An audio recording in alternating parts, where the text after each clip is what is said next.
Bienvenue dans Yes We Care, le podcast des leaders qui font rimer succès avec humanité.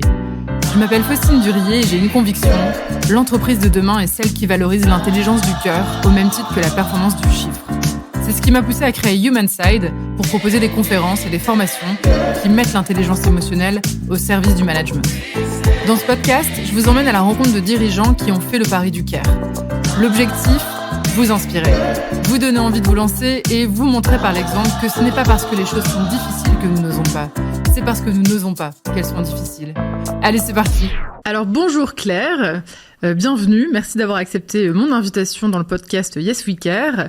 Alors pour te présenter rapidement, entre guillemets, parce qu'on va développer davantage ensuite, tu es la directrice de S3, est-ce que je dis bien ? Très bien. Je veux dire, c'est pas toujours évident.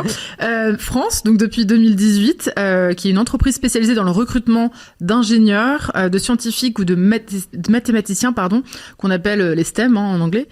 Et tu es aussi une experte des questions liées au futur du travail, puisque toi-même tu l'as expérimenté avec tes équipes en développant une gouvernance collaborative. Et on va y venir. Est-ce que tu accepterais de nous présenter justement ton parcours, ce qui t'a amené à ce métier-là dans le recrutement et pourquoi tu es passionnée par la thématique du futur du travail? Bien sûr. Bonjour d'abord. Bonjour. Faustine, merci beaucoup de m'accueillir. Oui, avec plaisir. Donc, moi, j'ai un parcours d'études assez classique, on va dire. J'ai fait une école de commerce et j'ai fait un double diplôme en RH. Et en fait, ce qui m'a mis le pied à l'étrier, c'est que mon double diplôme en RH, je l'ai fait en alternance chez Adecco. Donc, tout de suite dans le recrutement. Déjà, voilà. Okay. Ça explique tout. Et le recrutement, c'est, pour ceux qui connaissent, c'est un peu une drogue parce qu'il y a vraiment cette adrénaline de la satisfaction, de placer un candidat, de faire la différence pour une entreprise. Et moi, c'est quelque chose qui m'a beaucoup plu pour cet aspect très énergétique et très positif. Mais ce qui m'a aussi choquée, je dois l'avouer, et c'est ça qui m'a mis le pied à l'étrier de toutes ces questions d'organisation du travail et de futur du travail, c'est que je travaillais en fait sur des profils très expérimentés d'ingénieurs. Donc des personnes pas au début de leur carrière, plutôt médior, senior. Et je rencontrais beaucoup de candidats qui étaient brisés, c'est-à-dire qu'ils sortaient d'entreprise et ils étaient choqués par la manière dont ils avaient été traités dans ces entreprises. Donc, faut mettre un peu dans le contexte. On parle des années début des années 2000, donc 2005, où on parlait pas du tout très peu de bien-être au travail. Et c'est vrai que ça me choquait. Enfin, j'avais jamais, c'est très naïf certainement à l'époque, mais j'avais jamais pensé que des personnes aussi compétentes, qui avaient des postes en leadership quand même, qui moi m'impressionnaient. J'en ai eu qui pleuraient en entretien, quoi. Et je me suis dit, mais comment c'est possible que l'entreprise fasse ça ? Comment on peut accepter que dans l'entreprise, les personnes, en fait, perdent complètement confiance en elles, n'arrivent plus à valoriser leurs compétences. Et pour moi, c'était vraiment quelque chose qui m'a percuté, qui m'a beaucoup posé question. Et c'est ça qui, je pense, m'a amené petit à petit à me poser des questions sur qu'est-ce qu'on peut faire, en fait, pour être une entreprise différente, pour avoir un autre rapport talent-entreprise et pour créer quelque chose qui soit plus vertueux. Donc après, j'ai fait différentes expériences. J'ai travaillé en RH, en recrutement en interne. Ça m'a pas forcément beaucoup plu à cette époque-là pour différentes raisons. Et puis, j'ai dû partir aux Pays-Bas pour suivre mon conjoint, en fait, tout simplement. Voilà, c'était ma question, parce que je me dis, mais dis donc, elle a quand même bien voyagé. Si. Profil d'entrepreneur, tu vois. Non, en fait, alors moi, à la base, j'étais pas du tout intéressée par l'international. Mon conjoint, lui, profil très international.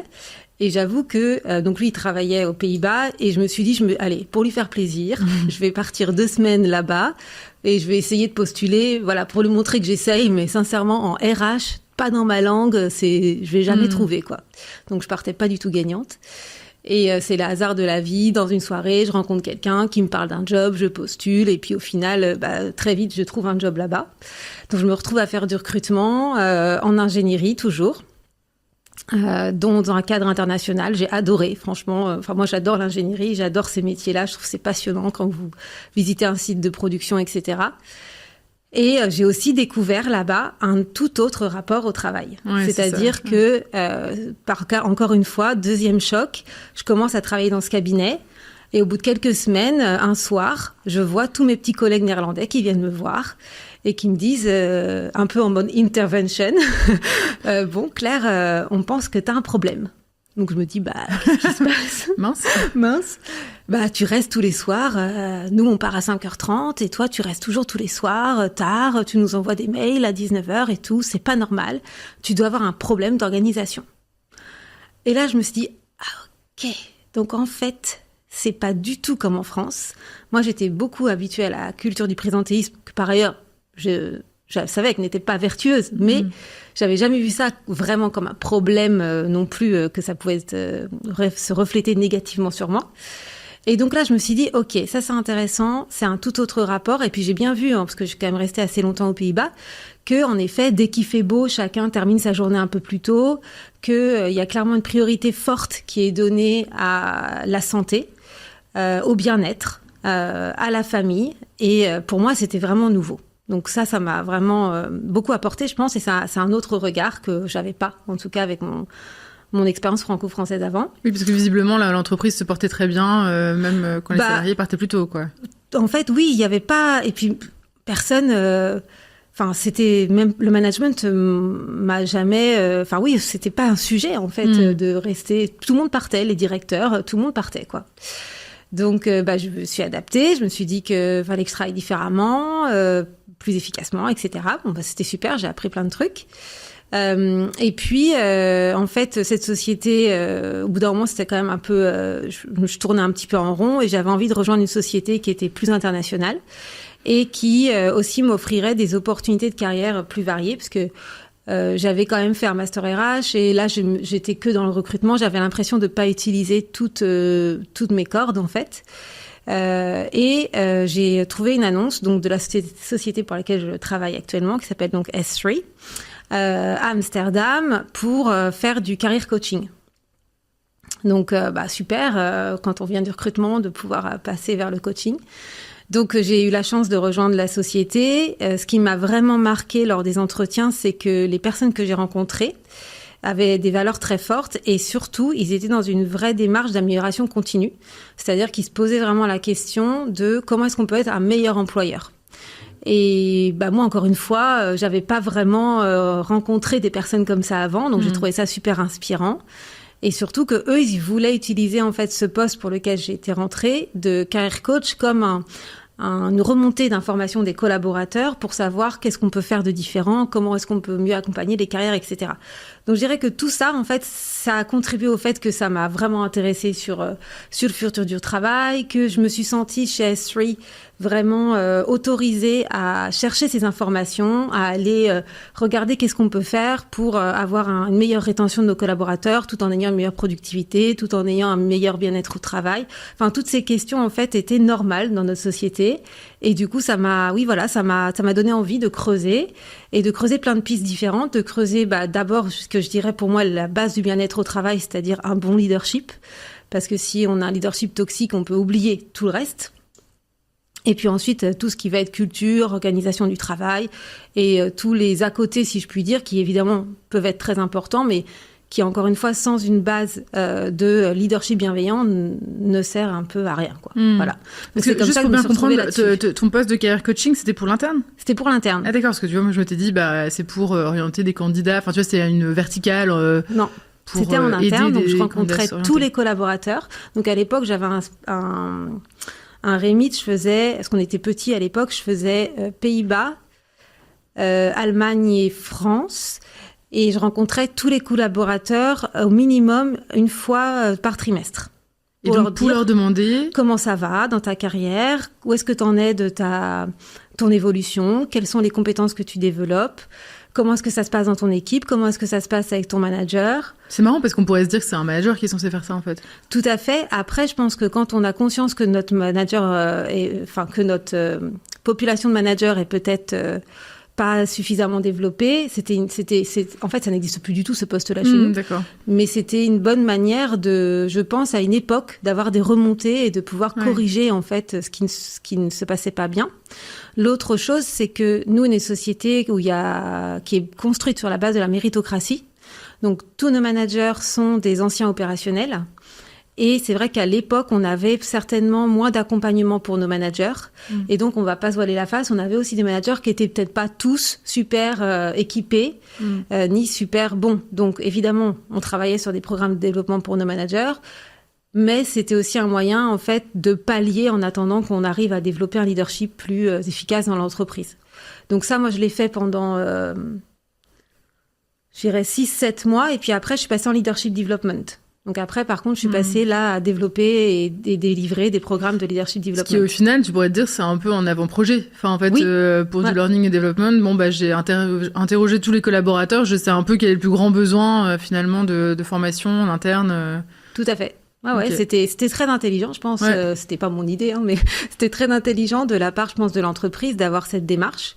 Parce qu'encore une fois, et puis surtout, enfin, moi, j'ai adoré cette période. Parce que j'ai développé des liens de confiance avec plein de gens dans l'organisation, que ce soit des collaborateurs comme des managers. Et je pense qu'encore aujourd'hui, dans ma carrière, ça m'aide. Parce que ces gens ont évolué, certains sont directeurs comme moi maintenant.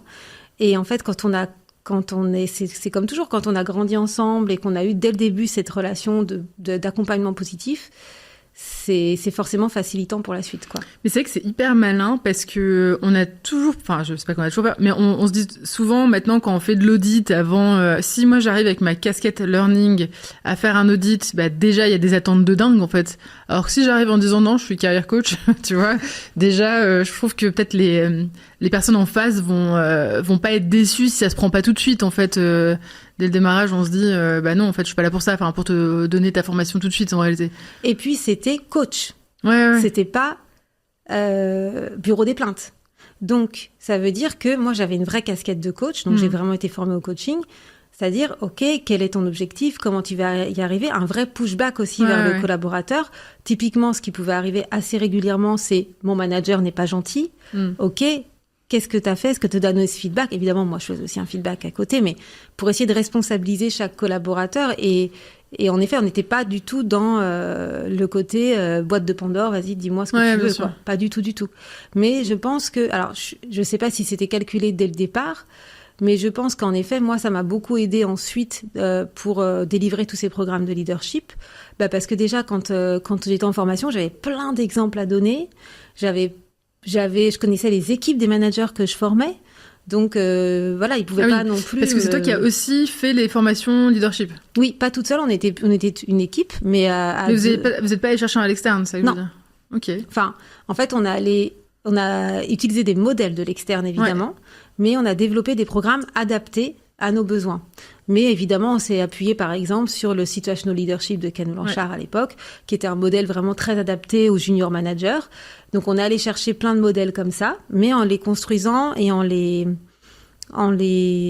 articulant de manière sensée pour nos équipes. Donc, on allait évidemment avoir les copyrights, etc. Mais c'est nous qui construisions le programme. Ok. Et alors, que s'est-il passé ensuite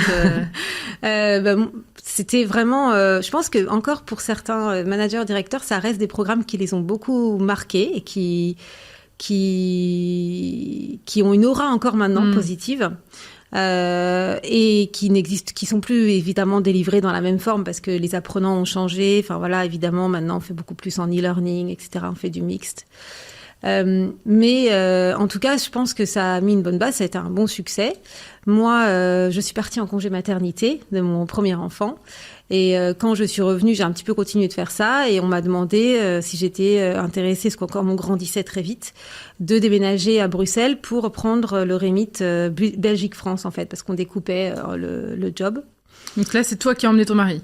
Lui, il est resté quand même dans son entreprise, mais il a réussi aussi à se faire muter. Donc, du coup, on s'est retrouvés tous les deux à Bruxelles.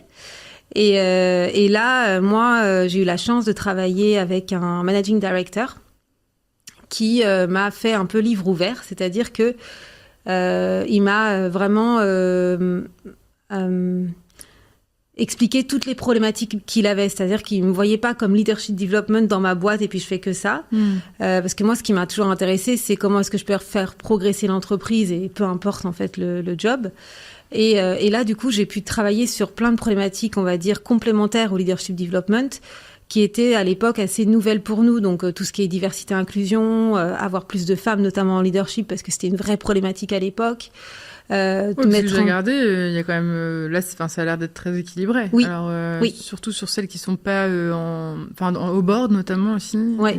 Donc on a, comme on est listé à la Bourse de Londres, on a évidemment des objectifs à tenir. D'accord. Qu'on tient. Donc ça, au niveau du board, on est très bien équilibré. Après, au niveau du board -2, on a aussi des objectifs de 40% qu'on arrive, on est à 38, je crois, quelque chose comme ça. Donc on est vraiment pas loin. Mais ça reste quelque chose chez nous qu'on doit continuer à travailler, mais on n'est plus dans une situation où, enfin, comme moi j'ai commencé, c'était vraiment cata, quoi. Moi j'ai fait des années de board meeting où j'étais la seule femme. Donc ça, c'est vraiment plus du tout le cas chez nous maintenant, fort heureusement, parce que bon, c'était quand même pas très agréable. Et donc j'ai travaillé sur toutes ces questions-là, de mentoring, d'accompagnement sur plein de sujets un petit peu parallèles. Et puis j'ai eu un deuxième enfant et en fait j'ai eu l'opportunité en revenant de mon deuxième congé maternité.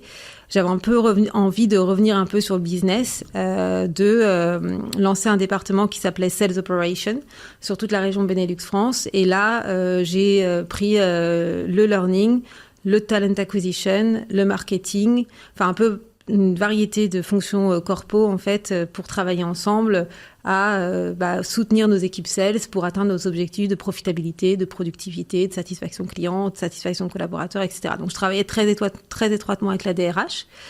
Et ça, voilà, moi j'ai adoré faire ça, ça a super bien marché.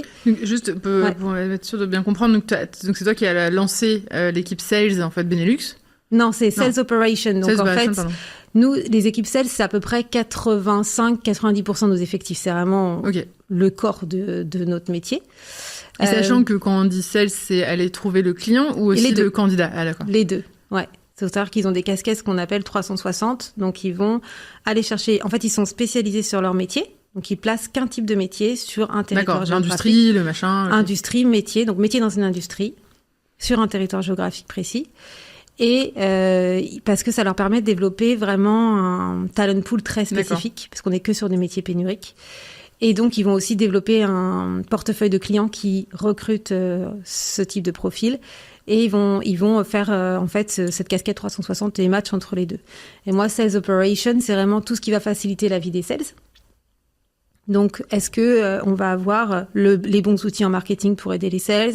Est-ce qu'on va avoir les bons profils que l'on recrute pour nos sales, etc., etc. Voilà. D'accord. Donc ça, c'est ce que j'ai fait à partir de 2012. Et puis, en 2018, on avait très envie de revenir vivre en Bretagne. Donc moi, je suis revenue à Saint-Malo, où j'habite maintenant, où j'ai grandi. T'as senti un truc venir Ouais, non, j'ai rien senti du tout venir. Mais je peux pas prétendre ça. Mais en tout cas, c'était impérieux pour moi. J'ai même démissionné du groupe. Ah ouais? En fait, oui, j'ai démissionné parce qu'à l'époque, télétravail, ça n'existe pas. Hein. Ouais. Donc moi, j'y avais même pas pensé. Donc j'ai démissionné avec 1 an de préavis en disant voilà, je vous donne le temps. Mais moi, c'est bon, finito, je m'en vais, je ne veux plus vivre ici, je veux retourner chez moi. Et c'est mon managing director encore qui m'a dit, écoute, c'est vraiment débile, il faut qu'on essaye le télétravail. Alors moi, j'y croyais pas, hein. Franchement, j'étais là, mais moi, toute seule là-bas, enfin, faut bien voir qu'à l'époque, il n'y en avait pas Teams. Ouais, c'est clair. On avait Scopias, qui était une application de vidéoconférence dans les salles de meeting. Enfin, c'est une autre époque. Moi, je me souviens très bien. J'étais chez AXA. Enfin, je me souviens que il y avait dès que tu avais une personne en télétravail, déjà, elle n'existait pas. Enfin, c'était au téléphone. Limite, tu la mettais sur haut-parleur, un haut-parleur dégueulasse, et puis ils comprenaient rien de ce qui se passait. Ouais. Bon, à la fin, c'était genre en mode bon, on débriefera, mais la personne ne faisait pas partie du truc, quoi. Donc. Tout à fait, très compliqué. Ouais. Donc. Je projetais pas le truc. Et en fait, déjà, j'ai eu la chance d'avoir un collègue qui était en IT qui a pris mon projet un peu comme un challenge. Il m'a super bien équipée à la maison. Donc, j'arrivais à super bien me connecter à plein de meetings. J'avais le même téléphone qu'au bureau. Enfin, voilà, c'était parfait pour ça. Et j'avoue que j'ai fait beaucoup d'efforts pour me rendre disponible aussi très facilement. Je me déplaçais beaucoup sur Amsterdam, sur Bruxelles, etc. Et donc, ça a marché très bien. Ça n'a jamais été un obstacle, ni pour mes équipes, ni pour mes collègues, mes autres directeurs, etc. Et puis, en 2019, oui, c'est ça. Non, 2018, pardon. Donc, non, on a déménagé en 2016. Et en 2018, j'ai mon directeur, pareil, qui me dit, écoute, le business français va pas bien, j'arrive pas à comprendre ce qui se passe. Lui, il était belge. Il faut que quelqu'un de français se mette dessus parce qu'il y a aussi une dimension culturelle, j'arrive pas. Il m'a dit, vas-y, fais un audit. Donc là, j'ai fait un audit de 6 mois. Et en fait, pour moi, ça a été un peu le moment de vérité. C'est-à-dire que entre toutes ces années, justement, j'avais énormément lu sur le futur du travail. J'avais énormément lu sur l'engagement collaborateur, sur la relation de symétrie entre l'expérience client, l'expérience collaborateur. Et en fait, je me suis dit, là, c'est ton opportunité.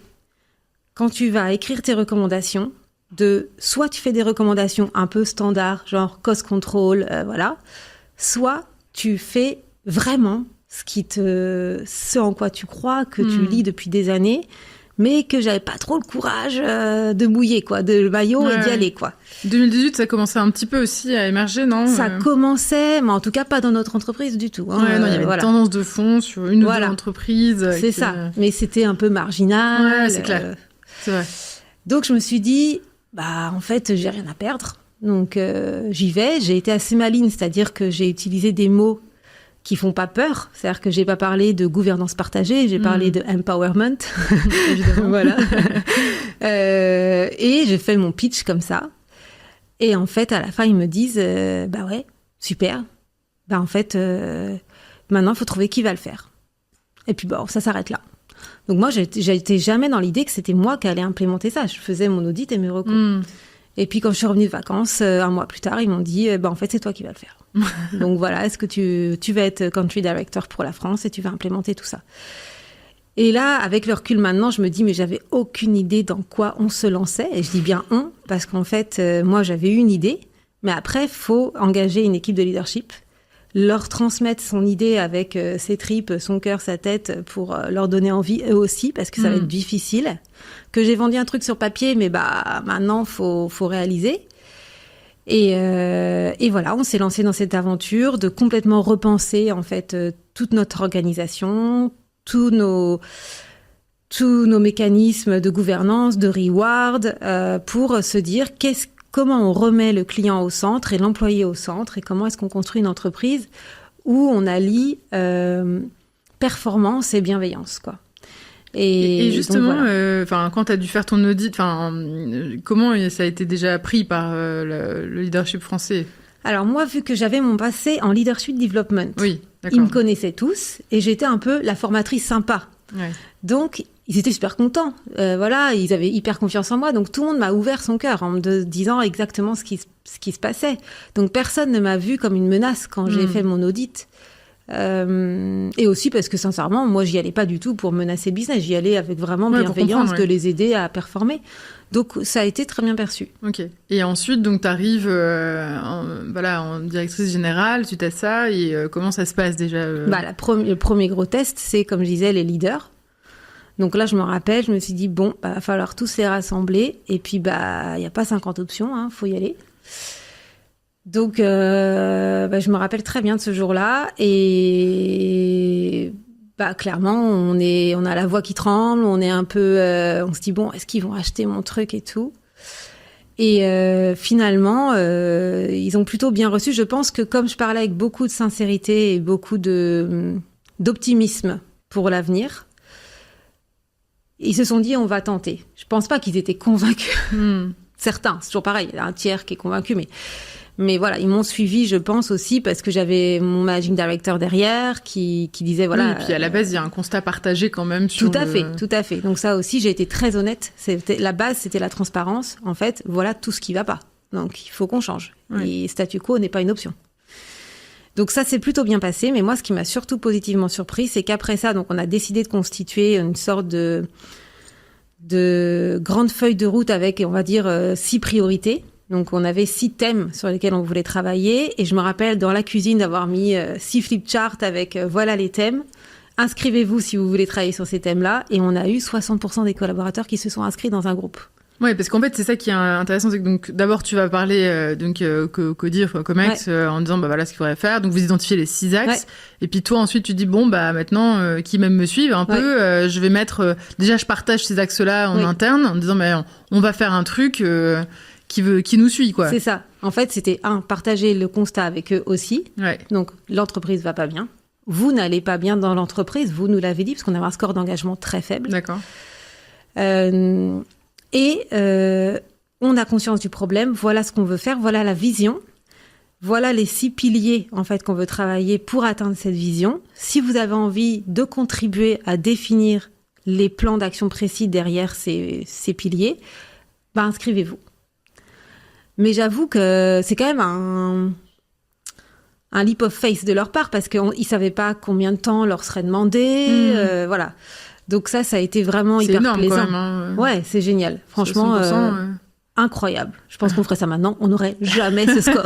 Soyez honnêtes. Après, peut-être qu'il y avait moins le côté participatif jusqu'avant, tu vois. Ah bah oui, c'est la première fois qu'on leur proposait quelque chose. Donc forcément, ils étaient hyper enthousiastes. Et puis, il ne faut pas oublier qu'à l'époque, on était tous les jours au bureau, tout le temps. Donc c'était aussi, on avait une proximité les uns avec les autres qu'on n'a plus forcément maintenant exactement pareil. Oui, mais rien que le truc de la cuisine, tu vois. Bah voilà, tu peux pas faire ça maintenant. Tu mets tes petits trucs sur Teams ou Miro là. Ouais, voilà. Donc ça c'était vraiment chouette. Et puis de là on est parti en équipe projet. Par contre on a été accompagné, donc on a quand même pensé à certaines choses de type il faut un peu cadrer, il faut donner des deadlines, il faut dire quels sont les objectifs de chaque groupe projet. Enfin voilà, on a cadré. Sans cadre on peut pas donner ce type d'initiative. Donc on a beaucoup cadré. Et puis au cours de l'année 2020 on devait commencer 2019 on a bien finalisé et on devait commencer à implémenter quand le Covid a sonné. Donc, et juste avant, tu vois, sur la méthode, c'est vrai que ce qui peut être un peu tentant, c'est de copier tout ce qui existe sur le marché. Enfin, on entend parler, tu vois, de l'entreprise libérée, de l'entreprise opale, de l'holacratie. Tu te dis, je vais reprendre un modèle qui marche, quoi. Oui, mais alors, j'ai rencontré... Comment ça s'est passé Donc, à l'époque, évidemment, j'avais lu tous ces bouquins-là. Et j'avais aussi rencontré quelqu'un qui était spécialisé dans l'holacratie. Et en fait, tout ça, c'est très normé quand même. C'est-à-dire que nous, pour notre culture d'entreprise, je savais que ça passerait pas. On est quand même une culture très sales, très instinctive. Je me disais, oh là, le truc de la cloche, le machin, là, ça va pas le faire du tout. Et aussi, en discutant avec des dirigeants et des gens externes, ils m'ont tous dit, mais non, parce que moi, j'étais là, mais donne-moi ta solution, comme ça, je copie, quoi. Et puis, on gagne du temps. Mais non, mais surtout pas, ne fais pas ça. Il faut vraiment que vous designez ce qui vous convient à vous. Alors là, au début, c'était dur. Parce que les équipes nous disaient, on fait quoi ? Bah oui. Je sais pas, en fait. Réfléchissez, cherchez. Donc, il y a eu toute une phase d'abord d'inspiration, où en fait, on les a nourris énormément. On leur a donné des lectures, on leur a donné des podcasts, on leur a donné des vidéos à regarder, on leur a proposé d'aller à des événements, de rencontrer des gens qui avaient déjà fait des transformations, pour essayer d'ouvrir en fait leur champ des possibles. Parce que le problème, c'est que quand tu as connu qu'un type d'entreprise, tu peux même pas imaginer qu'on puisse faire différemment. Mais tu vois, juste par rapport à un thème, par exemple, c'est quoi ? C'est des engagements Non. Donc on savait par exemple, un thème, ça peut être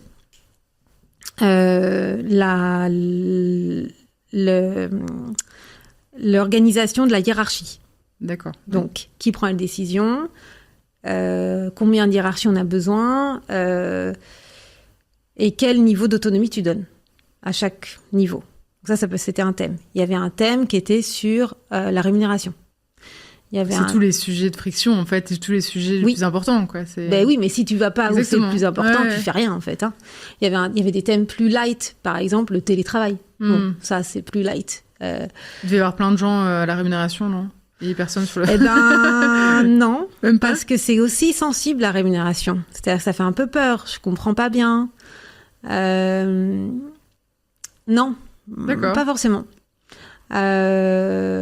Et puis, je me rappelle plus trop exactement tous les thèmes, mais il y avait vraiment... Mais tu vois, rien que ça sous-entend que la RH, elle est OK de lâcher un peu là-dessus. Parce qu'en fait, il y a des experts. Moi, je fais de la rémunération depuis 30 ans, en fait. Je sais comment ça marche. Ouais. Donc, il y a aussi ce premier blocage de dire, bon, allez, non, on veut entendre tout le monde, on va être capable de réfléchir à un nouveau modèle. Donc, ça remet en question celui qui est actuel, quoi. Donc... Oui, c'est marrant, je me suis même pas posé cette question. Tu vois, je me suis même pas dit... Enfin, je sais qu'après, on a travaillé avec les... Tu vois, évidemment, les RH étaient partie prenante de tout ça, mais je me suis jamais dit quelqu'un va avoir l'impression, ou... en fait. Parce que on était tellement dans une attitude pas d'ego, en fait. Personne n'a la solution. Si tu l'avais, tu l'aurais déjà fait. Donc, il faut qu'on crée quelque chose et aucun de nous ne sait. Ouais, mais alors ça, c'est hyper rare, en fait, hein, de re-questionner, tu vois, ce qui est un acquis ou quelque chose de tout à fait évident. Enfin, tout ce qui compose l'entreprise d'aujourd'hui, hein. Et d'ailleurs, c'est tout le problème, c'est qu'on la questionne pas assez, mais je pense que ça, c'est assez innovant, en fait, de se dire, allez, on repart d'une feuille blanche, alors que c'est ce qui fait flipper tout le monde, tu vois, et aussi, un chef d'entreprise aussi, d'ailleurs. C'est flippant, franchement, c'est flippant, et c'est aussi un peu...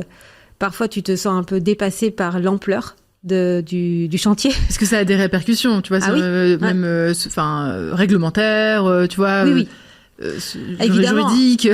C'est pour ça que le cadre est important. Ouais. C'est-à-dire un des éléments de cadre, c'est on fait rien d'illégal. Oui, bien sûr. Voilà. Donc et donc ça veut aussi dire former les collaborateurs. Donc par exemple ceux qui ont travaillé sur l'aspect rémunération, ça veut dire aller questionner les RH, aller questionner les experts de reward au niveau international, aller voir ce qui se fait dans d'autres pays. Enfin voilà. Donc il fallait aussi laisser l'espace pour que chacun se forme, etc. Le temps.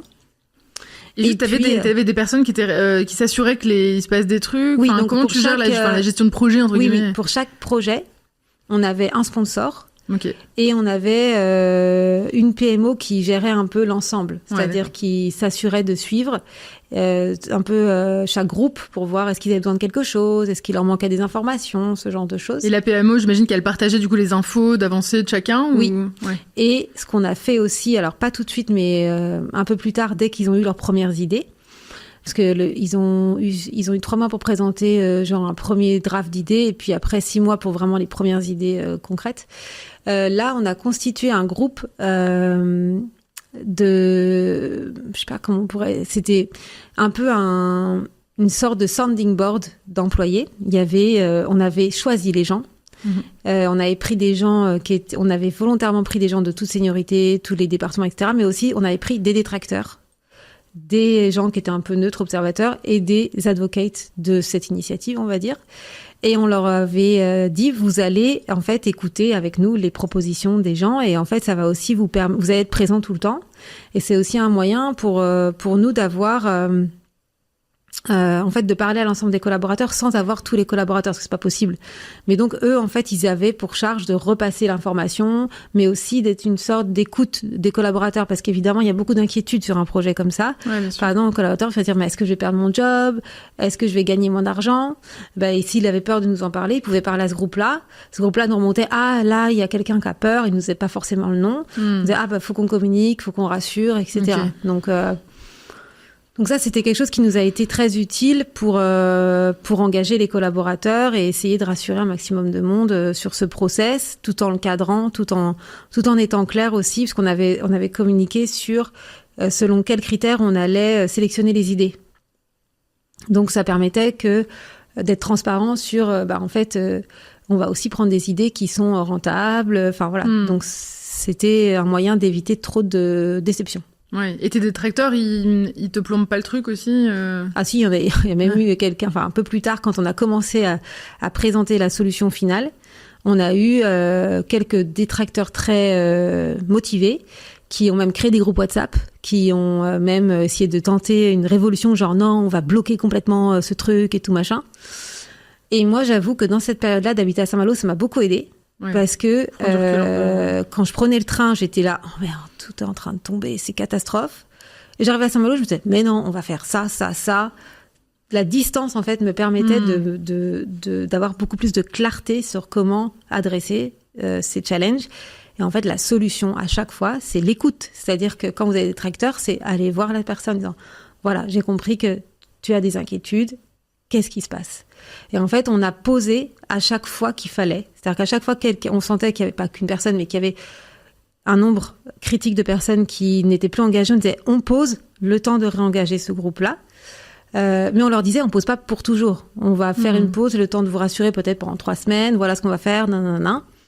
Si au bout de 3 semaines, vous êtes toujours pas convaincu, ou enfin ça dépendait exactement du sujet, on va continuer, mais ce sera aussi, à un moment, c'est aussi peut-être plus pour vous. C'est-à-dire qu'en fait, il faut aussi assumer que quand l'entreprise change, évidemment, vous allez perdre des collaborateurs en chemin parce qu'il y en a qui sont peut-être venus dans l'entreprise pour quelque chose qu'ils ne retrouvent plus. Et il faut accepter ça aussi. Quand on évolue, on peut pas retenir tout le monde. Voilà. Mais ce que je trouve intéressant aussi, c'est j'ai l'impression que vous êtes lancé sans avoir la feuille de route vraiment en fait, et en acceptant qu'il y ait des temps de pause. Donc c'est moins le côté voilà, on va le faire en 1 an et demi, ça sera comme ça. C'est pas du tout rigide, quoi. C'est très c'est très agile, quoi, en fait, hein, mais c'est très agile, mais pas que. Je trouve que c'est indulgent d'une certaine façon. Enfin, on accepte que ça n'aille pas trop vite. En fait, on accepte, voilà, comme tu dis, de prendre du temps pour parler avec ceux qui sont des détracteurs. Et en fait, ce que je veux dire derrière, c'est que c'est pas un côté d'une transformation axée productivité tout de suite. Alors que t'avais quand même, j'imagine, une certaine, demande, t'as une mission de base, quoi. Donc je sais pas combien de temps ils t'avaient donné, mais Alors, c'est là aussi où ils ont été un peu malins, c'est qu'ils m'ont pas vraiment dit combien de temps j'avais.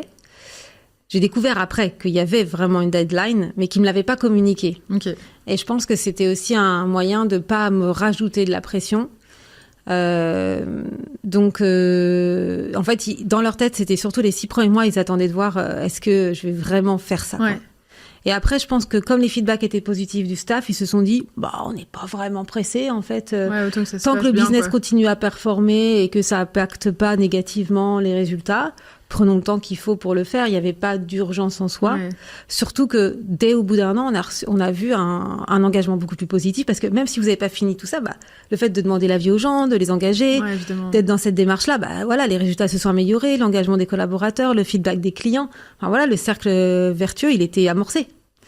Donc, même si on n'avait pas tout déployé, on commençait déjà à avoir des résultats positifs. Mais c'est que tu les mets en position d'action. Enfin, ils sont acteurs dès le démarrage.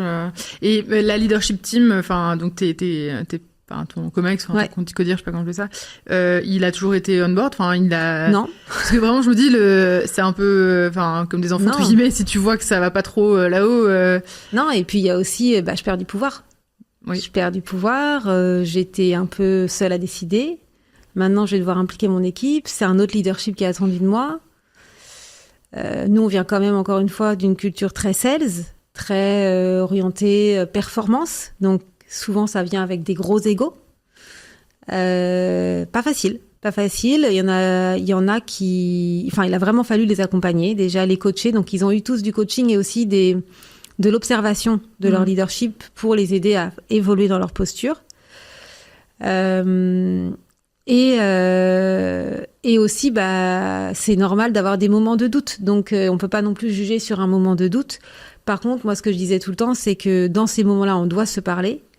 Et si le doute ne s'en va pas et qu'on reste convaincu que on croit pas au projet, il faut partir. Parce que moi, je peux pas avoir un leader qui croit pas au projet. Donc, sur la première année, on n'a pas eu de départ. Mais c'est au bout de 2 ans où il y a des gens qui se sont dit non, en fait je me reconnais plus. Ouais. Et quelles sont du coup les grandes initiatives qui sont ressorties de ces travaux? Alors déjà, on a complètement supprimé un niveau d'hiérarchie. Donc le premier niveau d'hiérarchie de management, on l'a complètement supprimé sachant que les managers étaient aussi dans les groupes de travail. Oui, ça c'était costaud. Donc, ils sont tous repassés sur des postes beaucoup plus opérationnels. En fait, ils sont revenus sur leur métier, mais avec une casquette de leadership inspirant, on va dire, pas de management au sens contrôle.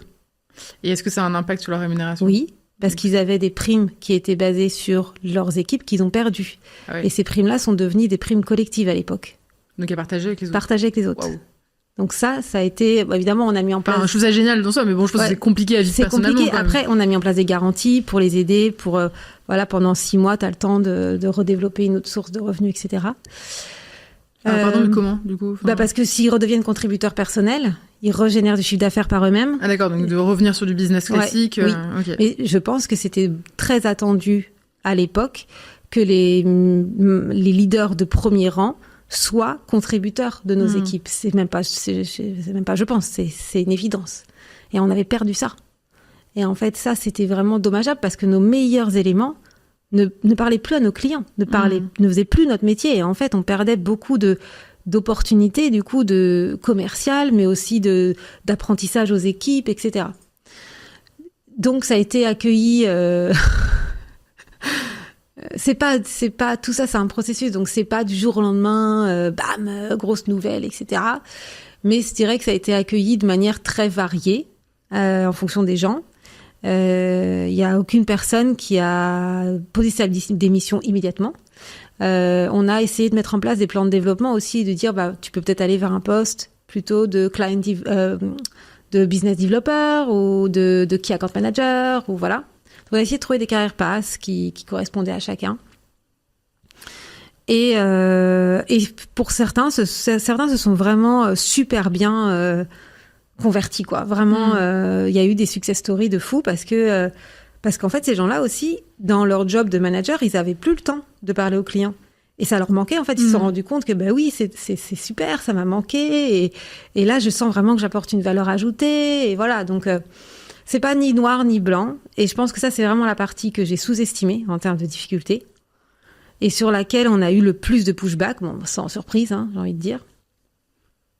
Mais maintenant, mais à l'époque, il y a plus de... Parce que bon, à la base, le manager, c'est censé être quelqu'un qui est à l'écoute, enfin, qui a un accompagnement individualisé, en fait, pour les collaborateurs. Et donc ça, il y a plus. Si, mais en fait, nous, on était à l'extrême. C'est-à-dire qu'on avait un premier manager qui manageait 4 personnes. Au-dessus de lui, on avait un deuxième manager qui manageait des managers. Ah oui, d'accord. Il y avait Puis on avait un directeur. On avait beaucoup trop de hiérarchie. Donc maintenant, on a des managers, mais on en a beaucoup moins. Beaucoup moins. Les ratios sont plus du tout les mêmes. Et surtout, on a, pour aider les managers qui ont des très grosses équipes, du coup, on a plutôt des seniors qui vont être là un peu pour partager les best practices commerciales, emmener les plus juniors en client meeting avec eux, mais ils n'ont pas la pression de la performance, c'est-à-dire qu'ils sont pas toujours responsables de la performance des autres. Ils sont pas targetés, ils sont pas payés sur la performance des autres. Et ça enlève une pression et ça fait aussi que je suis plus dans l'écoute. J'ai envie que tu réussisses, mais j'ai pas forcément d'intérêt financier. Donc voilà, ça a changé beaucoup de choses dans la culture de l'entreprise. De toute façon, je pense que le bonus, la performance, c'est ce qui drive. Quand même pas. On donne le cadre de ce qu'on attend de toi aussi. Tout à fait. Ouais. Et donc là, c'est arrivé sur le collectif, et donc ça a eu un impact, comme tu dis, sur le chiffre d'affaires. Enfin, ça s'est ressenti. Oui, donc ça a eu des impacts très positifs. Le problème, c'est qu'on a eu le Covid en 2020. Donc là, ça a été un peu raide, surtout parce que le passage en télétravail pour une entreprise où on est quand même habitué à être au bureau, c'est dur. Et surtout que nous, on est une société anglaise, donc sur les règles du Covid, on a été plus. On n'a presque pas ouvert de l'année.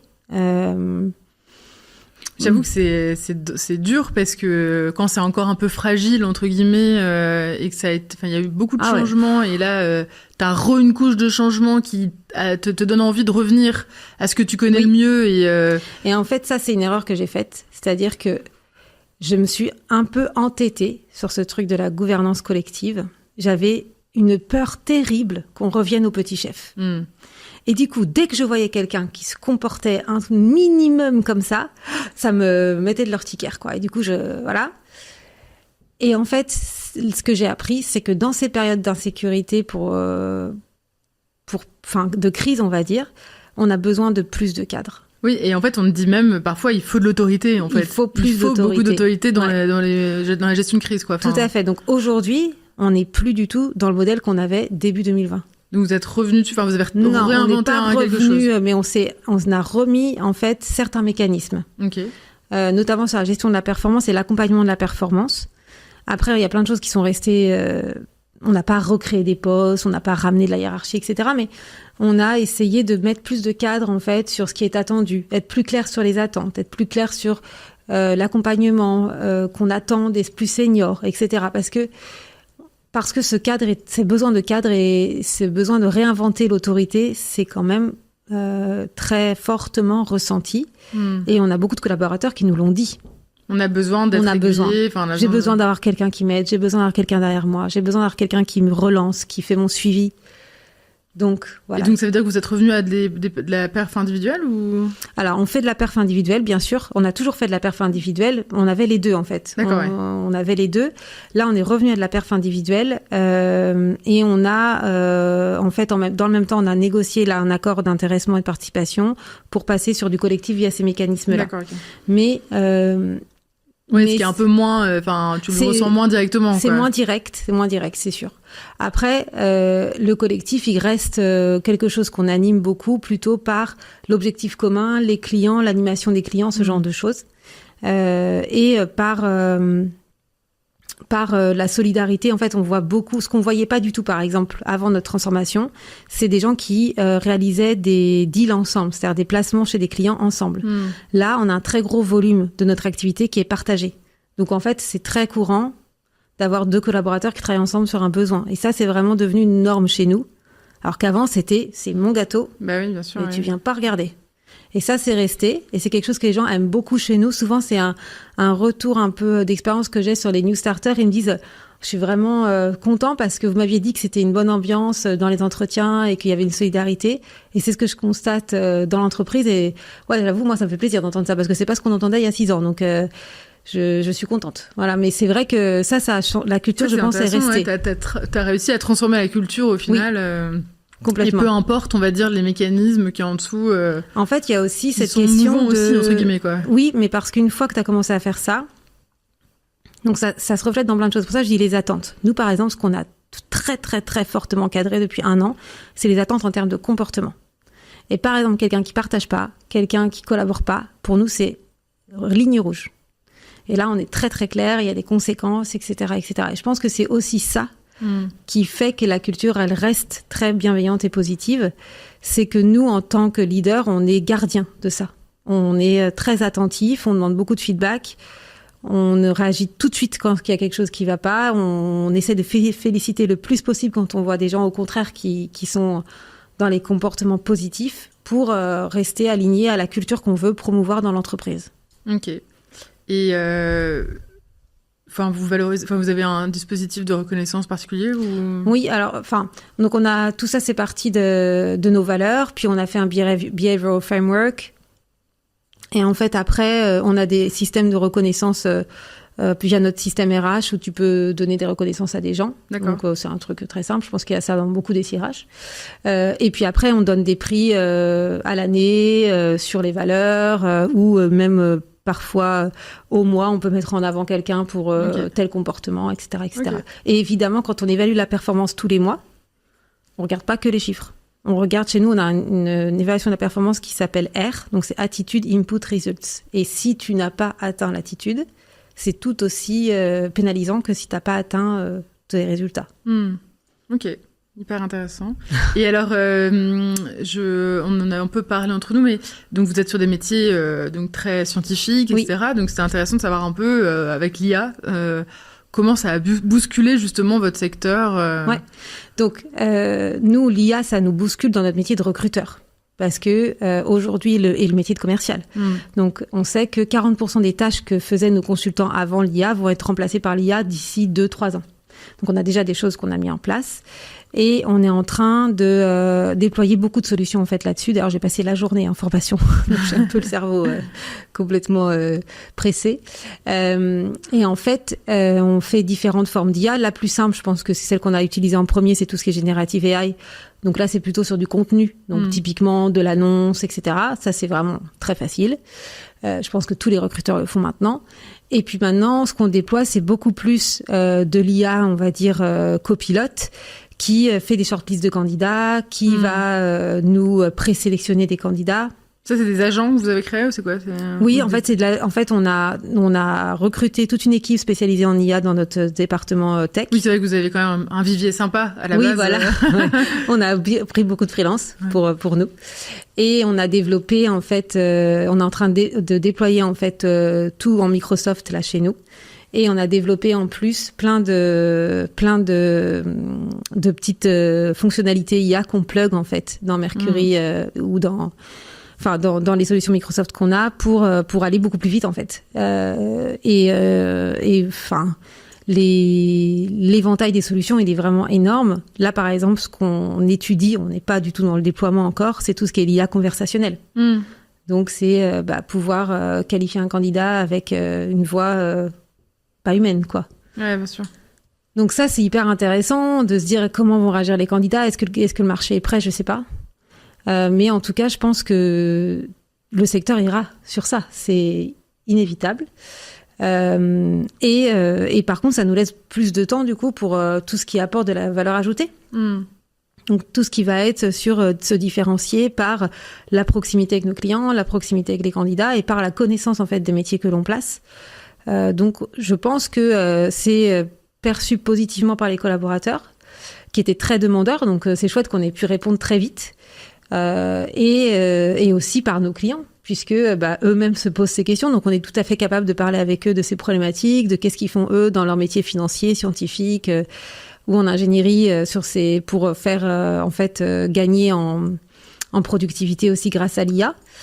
Et voilà, c'est passionnant. Enfin, on est qu'au début, je pense. Ouais. Mais, ouais. Mais t'as pas eu le sentiment d'avoir à ramer, ou enfin, tu vois, d'avoir eu des craintes en interne? Non, alors pas du tout, en fait, parce qu'on a la chance d'avoir un CTO, un CEO qui sont passionnés. Et tout de suite, quand t'es sorti ChatGPT, ils nous ont dit « Ah ouais, non mais t'inquiète, nous on travaille déjà sur notre solution qui va sortir ». Et donc on a S3 GPT qui est sorti quelques mois après. Donc on n'a pas du tout eu l'impression de devoir batailler. On a aussi un comité AI qui est plutôt sur le côté éthique. Donc comment on s'assure que nos données restent les nôtres, qu'on n'ait pas de fuite de données, que c'est très important cet aspect-là avec l'IA. Et aussi dans le recrutement, il y a plein on sait qu'il va y avoir plein de régulations qui va sortir sur l'usage de l'IA dans le recrutement. Donc il faut qu'on soit compliant aussi sur ces questions-là. Donc non, pas du tout eu l'impression de devoir convaincre le board ou de devoir, au contraire, ils étaient d'eux-mêmes déjà partis à fond. Et les clients aussi, hyper... Ah bah oui. Non, franchement... Alors il y a des clients qui ont mis plus de temps à s'y mettre aussi, parce que je pense que typiquement le secteur financier, plus de régulation, etc. C'est la crainte de données. Voilà, ce qui est tout à fait compréhensible. Mais non, pas de... Je pense qu'on a passé en fait ce stade-là. Et là, c'est plutôt les opportunités, tout en étant prudent, comme je disais, en faisant attention à l'éthique, en faisant attention à est-ce qu'on est prêt pour ces solutions. Et puis après, il y a aussi nos usages internes. C'est-à-dire que, par exemple, nous, en formation, on utilise l'IA pour faire des roleplays. Donc ça, c'est vraiment génial, parce que vous faites le roleplay avec l'IA, puis après, elle vous fait de l'analyse. Et elle vous dit, vous n'êtes pas assez empathique. On dit, c'est moi ou c'est toi qui es pas assez empathique? Donc, c'est vraiment pertinent. Enfin, pour avoir testé, pour l'utiliser, c'est bluffant ce qu'on arrive à développer avec ça. Et ça nous permet, nous, de développer nos collaborateurs beaucoup plus vite. Donc, voilà, c'est très positif. Non, mais c'est hyper intéressant pour des experts aussi. Vous allez certainement créer des produits, en fait, aussi pour vos clients. Ouais. Donc, c'est une opportunité, en fait. Et puis, voilà, c'est toujours pareil. Je pense que c'est très important, quand on est prestataire de services comme nous, de pouvoir vivre dans notre temps, de pouvoir partager avec les clients sur des problématiques communes. C'est pareil, quand on faisait notre transformation plutôt côté organisationnel, on en parlait beaucoup à nos clients, parce qu'on disait, mais chez vous, comment vous envisagez, par exemple, l'évolution avant le Covid, l'évolution du télétravail, comment est-ce que vous travaillez sur les politiques de gouvernance, enfin voilà, et ça les intéressait ce qu'on faisait, ils étaient curieux, et donc je trouve que c'est bien de suivre un peu ces tendances, de tester des choses et aussi de partager cette expérience avec nos clients, parce que c'est un bon moyen de renforcer, encore une fois, le lien, la proximité et d'avoir plus d'opportunités de collaborer. Ouais, mais en tout cas, c'est vraiment intéressant, je trouve, sur votre transfo, le fait d'avoir accepté de revoir la copie, effectivement, à cause de la crise, pour autant de réussir, d'avoir réussi à garder cette culture-là. Après, qui sait, peut-être que vous allez revenir encore sur d'autres choses. Ouais, alors je pense pas, parce que moi, donc depuis 1 an et demi, je travaille sur un projet global de transfo pour faire un peu, avec la même logique en fait, mais au niveau groupe. Donc là, sur les 17 pays que l'on couvre. Alors clairement, ça va pas du tout être du copier-coller de la France, mais on a toujours cette volonté dans le groupe d'amélioration continue, comme quand moi j'ai rejoint l'entreprise, et on est toujours aussi dans cette idée de gouvernance partagée, responsabilisante. Parce qu'on est quand même sur des métiers commerciaux où la performance est hyper importante. On se prône une culture de la haute performance. Et en fait, c'est inatteignable si on responsabilise pas les collaborateurs. Donc ça va rester. Ouais. Après, c'est trouver les bons mécanismes, trouver le bon équilibre. C'est pas simple. Est-ce que c'est vrai que t'as raison, ça aurait pu être un piège, en fait, de se dire, sur les autres pays, on va faire exactement comme Claire, parce que ça a cartonné. Puis après, faut trouver des clairs. Oui, et puis moi, j'ai tout de suite dit non. Enfin, je me rappelle mon CEO, il y a 2 ans, qui m'a dit « Ah, mais c'est bien ça, il faut que tu parles aux autres pays et tout, machin. » Je lui ai dit « Oui, je peux parler, mais on va pas faire pareil, en fait.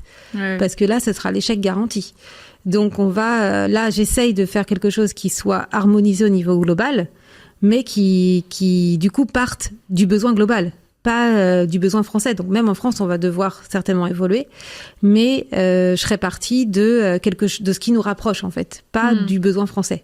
Ouais, mais t'as aussi besoin d'un porteur de flamme. Enfin, oui. Je veux dire, pour ce genre de transfo, c'est toi qui as vachement embarqué tout le monde. Enfin, c'est comme tu nous racontais. Moi, mon CEO est convaincu. Donc lui, il est convaincu. C'est un super porteur de flamme pour le coup, tant sur l'IA, les transformations, on va dire plutôt tech, que sur les transformations organisationnelles. Il est passionné. Il est vraiment c'est un leader transformatif quoi, donc voilà, il est. Oui, mais la partie opérationnelle quoi. Mais aussi... non mais je parle, enfin lui il va pas faire chaque pays. Non. Oui. Tu vois, faut trouver des gens.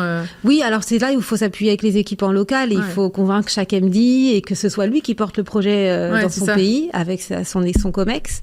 Bon, après, si chacun l'imagine à son image, enfin le crée à son image, le customise un petit peu, oui, tout à fait. Je pense qu'on est beaucoup plus facilement porteur de flamme quand c'est nous qui avons initié le. Et par contre, tu vois, depuis 1 an, je fais plein de design avec eux. D'accord. Donc, ils sont partie prenante du design. C'est pas du tout moi qui ai fait designer ce qu'on va implémenter. Donc, je l'ai designé avec des directeurs de tous les pays, etc. Donc, forcément, c'est du collectif. Donc, c'est plus facile. Et encore une fois, je pense que mon passif d'avoir formé, coaché nombre d'entre eux, ils me connaissent vraiment en tant que personne et ça, on a une relation de confiance forte. Ils savent que déjà je viens du business comme eux. Je suis pas quelqu'un qui est déconnecté. Et puis j'ai vraiment l'intérêt de l'entreprise à cœur. Je connais bien les salariés et ça, je pense que ça aide énormément. C'est une chance de pouvoir faire ça en interne parce que j'ai pas à convaincre de mon intention. Elle est comprise tout de suite. Ouais, non, mais donc c'est parce que tu vois, je réfléchissais à est-ce que t'avais d'autres des astuces, des bonnes pratiques, c'est vraiment trop naze, mais je sais pas, une personne qui écoute ce podcast et qui se dit j'aimerais bien moi aussi lancer quelque chose comme ça, des erreurs à éviter, t'aurais des conseils en particulier, même si t'as déjà donné plein de pistes, mais d'autres choses qui viennent en tête. Alors tout dépend un peu l'échelle qu'on vise. Ouais. Oui, c'est vrai que on peut commencer petit, on va dire. Ouais, tout à fait. Et même petit, une équipe, par exemple. On peut tout à fait déjà commencer avec son équipe. Après, je pense que l'erreur que j'ai beaucoup entendue parce que souvent, j'ai des gens qui viennent me voir quand je fais des conférences qui me disent moi j'ai essayé mais je me suis pris une grosse veste de ma direction et j'ai dû revenir en arrière. Et je pense que ça, c'est l'erreur de manque d'engagement, du leadership au-dessus de soi. Moi, en fait, la chance que j'avais, c'est que j'ai réussi à les convaincre avant d'en parler au staff et ils m'ont donné leur confiance. Et je pense que avant de tester des choses dans son équipe, il faut bien prendre ce temps de partager ses croyances, son intention avec son leadership et vérifier qu'ils vont être alignés avec vous. Ouais, pour pas créer des déceptions ensuite. Et puis aussi pour éviter qu'ils nous fassent tout arrêter. Voilà, c'est ça. Ouais. Et je pense que on n'a pas besoin de le faire avec des mots qui font peur, comme j'ai dit. On peut utiliser des mots très simples, on peut commencer petit et petit à petit peut-être ajouter des choses. Mais moi, c'est ce que je ferais. Mais par contre, faire sans accord et sans communiquer en cachant les choses, je pense que ça, c'est voué à l'échec. Ok, merci. De rien. Et maintenant, quels sont toi les meilleurs et les pires conseils qu'on ait pu te donner ? Le meilleur conseil qu'on m'ait donné, c'est d'écouter. Et souvent, quand je me suis sentie perdue, c'est parce que j'avais pas écouté assez. Et de reprendre du temps en se disant, c'est pas grave, je pose tout. Mais là, je reprends du temps pour écouter. Souvent, ça m'a permis de me recentrer sur ce qui était important. Donc ça, c'est vraiment le meilleur conseil, d'écouter ses clients, écouter ses collaborateurs, comprendre ce qui va bien, ce qui va moins bien. Et vraiment essayer de comprendre, pas juste se dire « Ah oui, ça confirme ce que je pensais ». Non, essayer de, au contraire, se faire changer d'avis soi-même. Et là, je trouve qu'on arrive vraiment à faire quelque chose d'intéressant. Le pire conseil qu'on m'ait donné, alors là, c'est vraiment difficile parce que il y a toujours quelque chose un peu à apprendre. Mais le pire conseil qu'on m'ait donné, peut-être c'est quand on me demandait de faire quelque chose qui n'était pas aligné à mes valeurs, ou en tout cas dans lequel j'arrivais pas à me projeter faire quelque chose. Et quand on se force un peu, ça marche pas trop. Donc je pense que de se dire mais non, mais allez, arrête de poser des questions et vas-y, fais-le, ça c'est pas le bon conseil. Il vaut mieux essayer et moi c'est ce que j'ai toujours dit à mes dirigeants, à mes CEO et tout ça, c'est en fait parfois je vais pas comprendre pourquoi on me demande de faire quelque chose, je vais poser toutes mes questions, je vais challenger et après je vais le faire de toute façon, mais j'ai besoin de cet espace-là. Et je pense que ça c'est vraiment le pire conseil qu'on m'a dit, genre arrête de poser des questions, vas-y fonce. Non, moi j'ai besoin de comprendre. Et si je comprends pas, je peux pas délivrer quelque chose d'une manière efficace. Ok. Et question plus personnelle, parce que donc tu habites à Saint-Malo. Oui. Comment tu fais pour gérer ton énergie, ta vie Ouais. Il y a des phases qui sont très intenses et d'autres qui sont plus de la routine. Donc, par exemple, l'année dernière, comme j'étais à fond sur le design de la solution globale, j'ai beaucoup voyagé, à l'international, je veux dire. Donc, en plus de Paris, j'allais à Londres, j'allais en Allemagne, enfin bref, j'ai vraiment beaucoup voyagé. Donc là, c'est double peine un peu en termes de workload. Et puis, le voyage, quand on habite Saint-Malo, c'est moins facile que quand on habite Paris et qu'on va à Roissy. Et en plus, j'ai déménagé de maison, avec des travaux, etc. Donc là, par exemple, ce que j'ai fait quand j'ai vu, janvier 2024, quand j'ai vu devant moi mon année, je me suis dit, ok, là, il faut vraiment que je mette en place une routine pour que je tombe pas malade, pour que je puisse avoir une énergie positive avec ma famille, parce que c'est très important, j'ai pas envie d'être épuisée, et puis du coup, je suis infecte avec mes enfants et mon mari. Donc, des choses très simples, mais s'assurer qu'on a du temps pour faire un peu de sport. Et puis, j'ai revu une naturopathe pour, allez, vas-y, redis-moi un peu ce que je dois manger dans cette période un peu intense pour me faire une bonne routine qui me fasse tenir. Et ma grosse victoire, c'est que j'ai pas du tout été malade en 2024. Donc, j'étais très contente. Ouais. C'est vraiment athlète de haut niveau, quoi, en fait. Non, parce que c'est à mon petit niveau, hein. Je fais pas du crossfit tous les matins.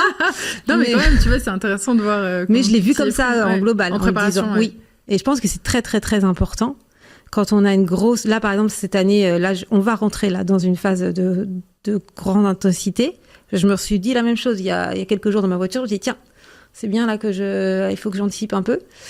Parce que il n'y a pas de mystère, en fait. Le corps, il n'est pas fait pour subir des volumes de stress comme ça et des cadences si forte indéfiniment en fait. Et je pense qu'il faut travailler sa résistance, sa capacité à gérer son stress, voilà. Et aussi, moi j'avoue, je planifie très régulièrement mes vacances. Mais bon, ça aide quand on a des enfants parce qu'il y a des congés scolaires.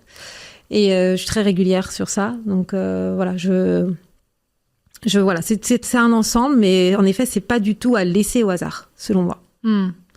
Et quelle est ta dernière claque, entre guillemets, inspiration, leadership, managériale, quelque chose que tu as découvert récemment et tu t'es dit waouh, ça c'est hyper inspirant. Ouais, je suis allée à un événement, je crois que c'était en septembre, je me rappelle plus trop, et il y avait Didier Pitelet, qui est un monsieur qui a créé la marque Employeur. Bon, il venait pas pour parler de ça, il venait pour parler de ce sur quoi il travaille actuellement et d'autres projets. Et il m'a mis une claque parce que il a parlé de la crise de confiance en autorité qu'il y a dans notre société. Et c'est tellement vrai. C'est-à-dire qu'on n'a plus confiance dans le politique, on n'a plus confiance dans le religieux, on n'a plus confiance dans nos dirigeants, etc., etc. Et il remettait ça dans l'entreprise en disant il faut réinventer en fait ce lien d'autorité, il faut réinventer ce lien à l'entreprise. Et sa conclusion, bon, je vous la fais courte, hein, il fera beaucoup mieux que moi, mais c'est, en fait, il faut apprendre à aimer les gens avec qui on travaille. Et ça sent un peu niais, comme ça, mais moi, je suis tellement persuadée de ça.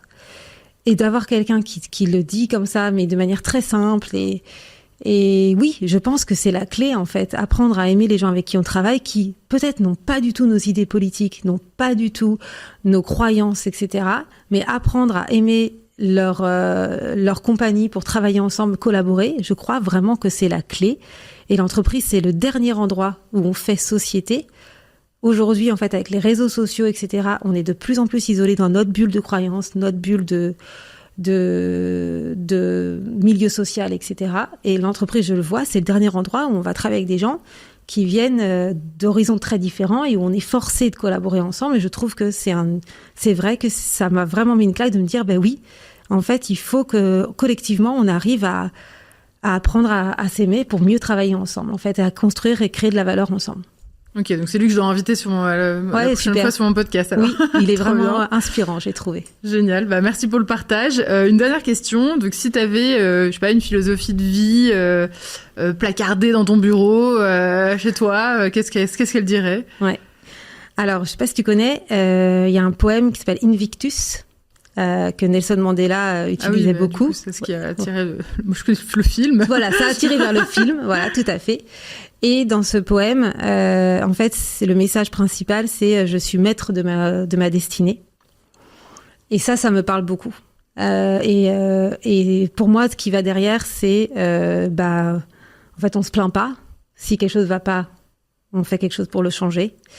Et on est libre, en fait. On est des êtres humains libres, donc c'est à nous d'être dans l'action de notre destinée et on n'est pas dans la fatalité. Et ça, pour moi, c'est vraiment quelque chose qui m'inspire. Ma plus grosse valeur, je pense, c'est la liberté. J'y crois vraiment beaucoup. Et en plus de se dire, voilà, je contrôle ma destinée, je contrôle où je vais et je ne dois pas laisser la vie me contrôler. Voilà, ça me parle beaucoup. Écoute, merci. C'est très inspirant. Ça donne de l'énergie, ça donne envie. Ouais. En tout cas, merci pour tout, Claire, pour ce partage. C'était très instructif. Ça donne envie d'essayer aussi et de se lancer, quoi qu'il arrive, et de le faire bien accompagné. Ouais. Écoute, je te souhaite plein de bonnes choses pour la suite, et puis j'espère à bientôt. Avec plaisir. Et merci beaucoup, Faustine. Avec plaisir. Merci, ciao. Salut. Merci pour votre écoute.